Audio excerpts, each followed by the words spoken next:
Edustaja. Seuraava puheenvuoro, herra Stier, 2 minuuttia. Gospodine predsjedniče, na početku želio bih izraziti sućut obitelji Davida Hainesa, njegovoj supruzi i kćeri koji su naši sugrađani u Hrvatskoj. Snimka njegovog brutalnog smaknuća još je jedan dokaz zločinačke politike ISIS-a.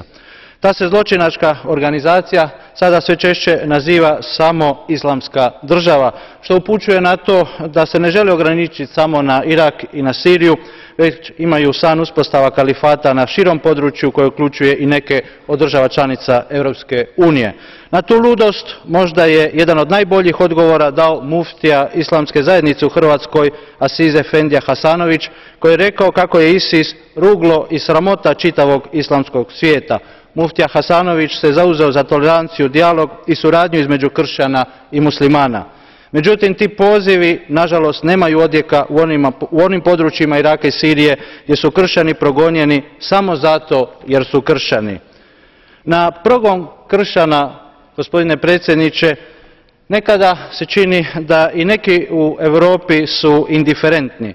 Indiferentni prema tisućama ljudi koji su označeni kao kršćani, kao Nazarećani, imaju posebno označeni ovaj znak koji vidite ovdje i zato su i meta ISIS-a, zato su oni stavljeni pred izborom da se preobrate u islam ili će izgubiti život.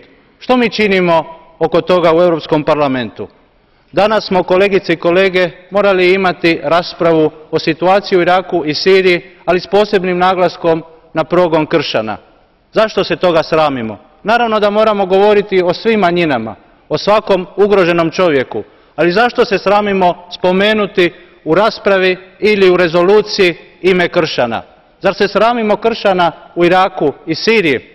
Bez obzira da li ste kršćanin ili ne, da li ste vjernik ili ne, ako ste na strani čovjeka, ako ste na strani humanosti, danas morate biti na strani kršćana u Iraku i Siriji. Hvala vam.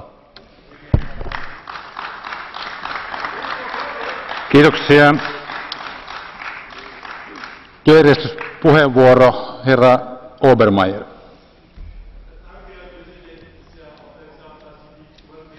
Micro. Micro. Thank you very much. I tried it.